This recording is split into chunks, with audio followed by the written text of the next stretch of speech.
ప్రభునందు మాకు అత్యంత ప్రియులైన దేవుని ప్రజలందరికీ ఈ ఉదయకాల సమయంలో శుభాలు తెలియజేస్తున్నాను. Good morning everyone.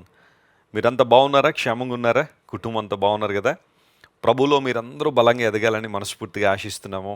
దేవుని ప్రేమలోనూ, పరిశుద్ధతలోనూ, కృపలోనూ మీరు అభివృద్ధి పొంది దైవ జ్ఞానంలో అభివృద్ధి పొందడం ద్వారా అనేక మందికి దీవెనకరంగా మీరు ఉండాలని, క్రీస్తు ప్రభు యొక్క సాక్షులుగా మీరు ఉండాలని ప్రతిరోజు మీకోసం ప్రార్థన చేస్తున్నాను.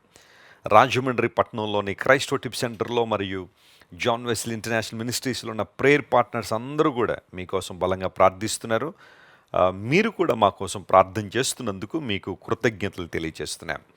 ప్రతిరోజు ఒక వాగ్దానాన్ని బైబిల్ నుంచి మనం ధ్యానం చేస్తున్నాం కదా. బైబిల్ ఎన్నో వాగ్దానాలు దేవుడు పొందుపరిచి ఉన్నాడు.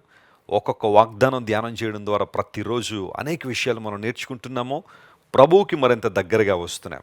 చూడండి, మనం ఏం పని చేసినా దేవునికి దగ్గరగా రావడం అనేదే మన యొక్క కర్తవ్యమై ఉన్నది, మన యొక్క పిలుపై ఉన్నది. దేవునిలో బలంగా ఎదగాలని ప్రభువు ఆశిస్తున్నారు. ఈరోజు వాగ్దానం కోసం మనందరం కూడా బైబిల్ తెరిచి యోబు గ్రంథం 37వ అధ్యాయం 23వ వచనాన్ని మనం చదువుకుందాం. If you have Bible please turn with me to Job 37 and verse 28. సర్వశక్తుడగు దేవుడు మహాత్యము గలవాడు, ఆయన మనకు అగోచరుడు, న్యాయమును నీతిని ఆయన ఏమాత్రమునో చెరుపడు. యోబు గ్రంథంలో చాలా శ్రేష్టమైన విజ్ఞానం దాగి ఉంది. యోబు గ్రంథాన్ని మనం చదువుతున్నప్పుడు దేవుని యొక్క గుణలక్షణాలు, ఆయన యొక్క దైవికమైన అనుభవాలు స్పష్టంగా మనకు కనబడుతున్నాయి. దేవుణ్ణి మనం ఎఫెక్టివ్గా ఆరాధించాలి అంటే, ఒక సరైన విధానంలో దేవుణ్ణి ఆరాధించాలంటే దేవుని యొక్క గుణలక్షణాలను మనం తెలుసుకోవాలి.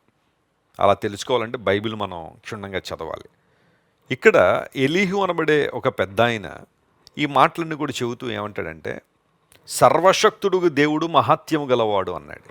దేవుడు సర్వశక్తి కలిగిన దేవుడు. చూడండి, మానవునికి కొంత శక్తి ఉంది, అది పరిమితి కలిగిన శక్తి. కానీ దేవుని శక్తి అపారమైనది. త్రవ్వే కొలది దేవుని శక్తిని గురించిన అన్వేషణ మనం చేసే కొలది ఎన్నో విషయాలు బయటకు వస్తూనే ఉంటాయి. సర్వశక్తి గల దేవుడు, ఐఎమ్ ఆల్ మైటీ గాడ్, నేను సర్వశక్తి గల దేవుణ్ణు అని తను తాను అబ్రహాము దేవుడు పరిచయం చేసుకున్నాడు. ఏల్ షద్దాయ్ అనే పదాన్ని మనం చూస్తాం. ఏల్ షద్దాయ్ అనగా నేను సర్వశక్తి గల దేవుణ్ణని ప్రభువు మాట్లాడారు. నువ్వు ఆరాధించే దేవుడు సకలమును కలుగు చేసిన దేవుడు, సకల చరాచర సృష్టిని తన మహత్తైన మాట ద్వారా కలుగు చేసిన దేవుడు, సర్వశక్తి గలవాడనే విషయం నీకు తెలుసా?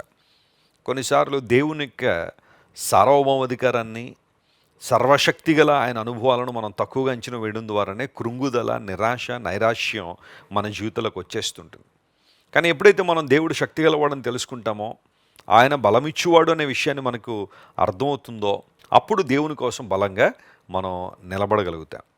మనం లూకాసు వార్త 1వ అధ్యాయం 49వ వచనం చదివితే అక్కడ మరియా ఒక చక్కని పాట పాడుతూ లేదా ఆరాధన చేస్తూ ఇలా అంటుంది, సర్వశక్తి గల దేవుడు లేదా సర్వశక్తిమంతుడు నాకెన్నో గొప్ప కార్యాలు చేశాడు, ఇది మొదలుకొని అనేక మంది నన్ను ధన్యురాలు అంటారని మరియమ్మ గారు కూడా సాక్ష్యం చెప్పారు.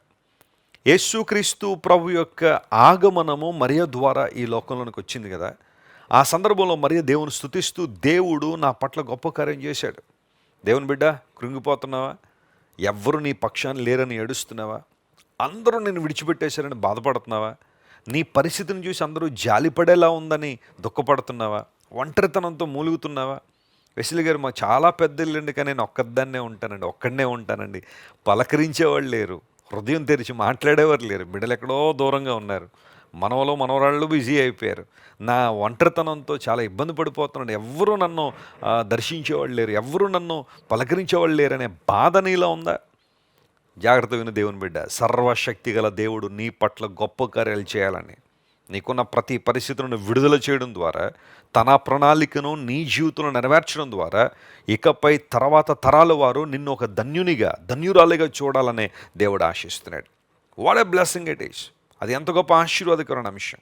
తల్లిదండ్రుల గురించి కావచ్చు, ఆ పైన తరాలు ఒకవేళ యేసు ప్రభువును అంగీకరించిన వారై ఉంటే, ఆ తర్వాత తరాలు వారి యొక్క మంచితనాన్ని, వారి భక్తిని కనుక కీర్తిస్తూ ఉంటే అది ఆశీర్వాదకరమైన జీవితం. దేవుడు ఎంత గొప్పవాడు ఆయన. అపోస్తలుడైన పౌలు కొరింథీ పత్రిక రాస్తూ 2వ పత్రికలో ఇలా అంటాడు. 6వ అధ్యాయం 18వ వచనం మనం చదివితే, నేను మిమ్మల్ని చేర్చుకుంటాను, మీరు నాకు జనులై ఉంటారు, మీరు నా కుమారులు కుమార్తెలై ఉంటారని సర్వశక్తి గల దేవుడు చెప్పుచున్నాడనే మాట అక్కడ వాడారు.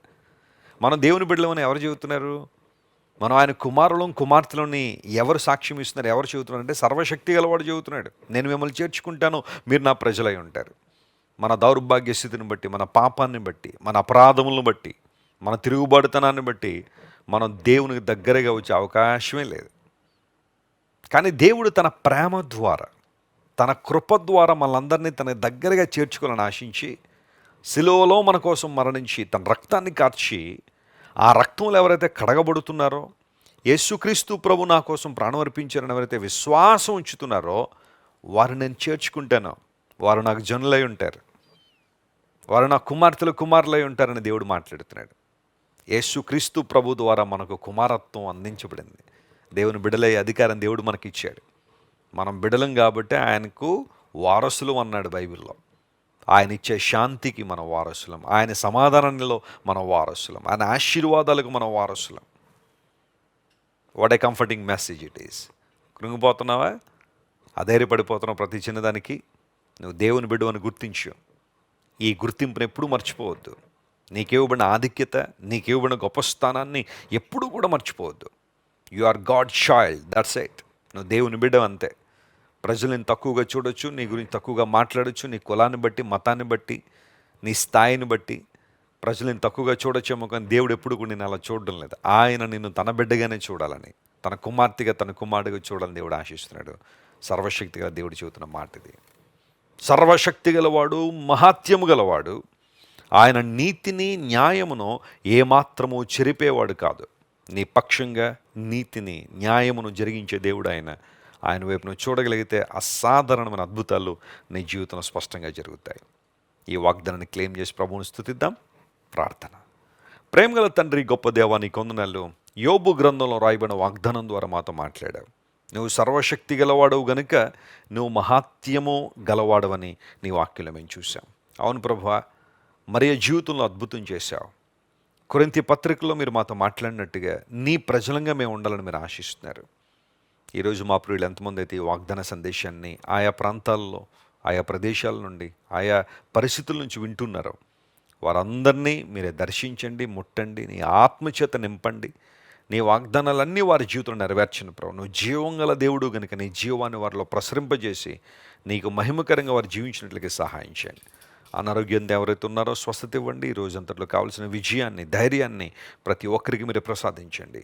ఘనత మహిమ నీకే ఆరోపిస్తూ యేసుక్రీస్తు నామం పేరిట అడిగి వేడుకొనిచున్నాం తండ్రి. Amen, amen, amen. God bless you dear friends. Have a wonderful day. అమెరికాలోని తెలుగు ప్రజలకు శుభవార్త. 2024 ఆగస్టు 31వ తారీఖున న్యూయార్క్ నగరంలో ఇంటర్నేషనల్ క్రిస్టియన్ లీగ్ ఆధ్వర్యంలో North America Telugu Christian conference జరగనున్నది. అమెరికాలో వివిధ రాష్ట్రాల నుండి అనేకులను ఈ కాన్ఫరెన్స్కు ప్రత్యేకంగా ఆహ్వానించుచున్నాం.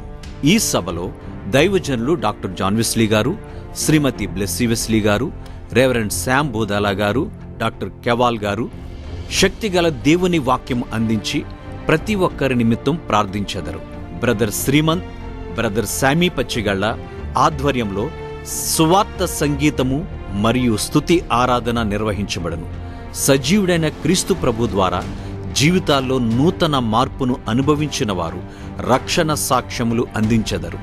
ఓ బలమైన ఉజ్జీవం కోసం ప్రతి ఒక్కరూ కుటుంబముతోనూ స్నేహితులతోనూ తరలి రావలసిందిగా NATCC నిర్వాహకులు కోరుచున్నారు. మీటింగ్ అనంతరం ప్రేమ విందు కలదు. అమెరికాలోని తెలుగు ప్రజల క్షేమము మరియు శ్రేయస్సు కొరకు ప్రత్యేక ప్రార్థనలు జరుపబడును. మరిన్ని వివరములకు మమ్మను సంప్రదించండి. మా నంబర్ 001-312-900-6704. దేవుడు మిమ్మును దీవించునుగాక.